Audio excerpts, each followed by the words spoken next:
Here at Star Sixes, the golf day, you're looking forward to the tournament coming up? I actually can't wait. Can't wait for the golf. Good introduce that to some of the fans that are going to be watching and meet some new guys, seeing some ex-teammates as well, and then come the football. I'm absolutely buzzing for it.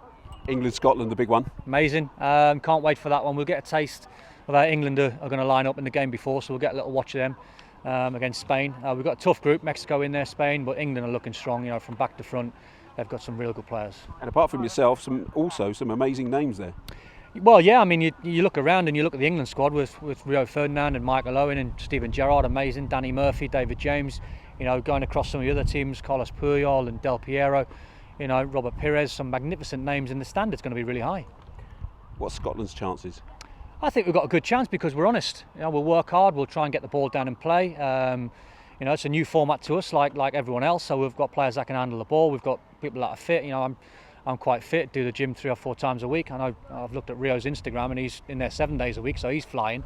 But we'll give it a go, we're pretty confident.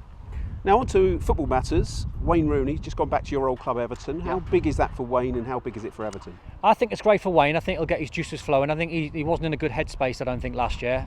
Going back to Everton where he'll be loved. He's obviously an Evertonian as well, so he's well loved by the fans and he'll be comfortable in the environment that he's going to play in. So in terms of Wayne enjoying his football, I think he'll certainly do that. I think he'll play as a number 10. I don't think Wayne's a number 9. I don't think he ever has been, but he's an intelligent footballer that can handle the ball and he can link the play. Yeah. Do you think there's a door open with England as well? I'm not sure. I think the door's always open. It depends on what his performances are going to be like. But in terms of Wayne right here, right now, I think you concentrate on getting in the Everton side, having a good, strong pre-season, stay away from injuries, getting the side, play well, get your goals. Listen, he's good enough to get back in the squad.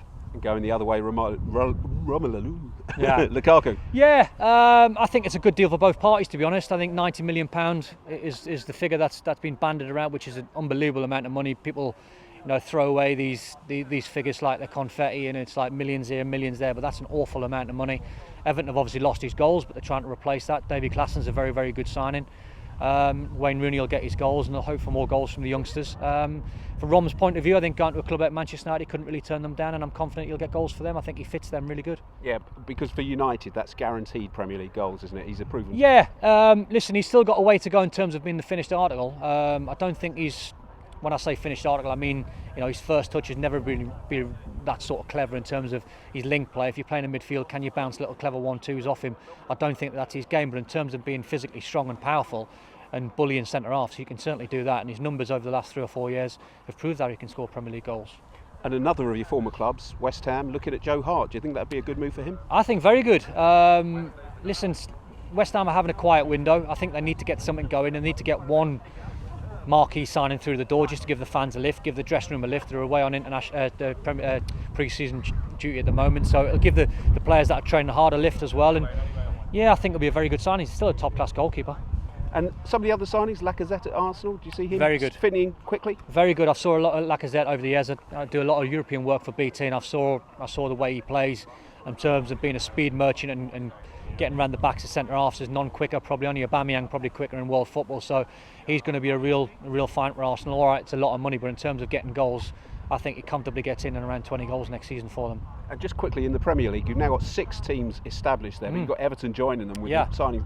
It's going to be more competitive than ever, isn't it? Yeah, I can't pick a. You know, last summer I went for Man City. I thought they'd have a strong squad. This year they've signed really well. Edison's a really good goalkeeper. Bernardo Silva's a top class wide player that likes to come inside, a bit like sort of David Silva in the way he plays. It's difficult right here, right now. I'm not sure what Costa's going to do and what Antonio Conte's doing at Chelsea in terms of getting players through the door. Liverpool probably need 1 or 2 more. So in terms of trying to pick a winner, you can't at the moment. We need the window to be closed. Fantastic. Thanks, Don.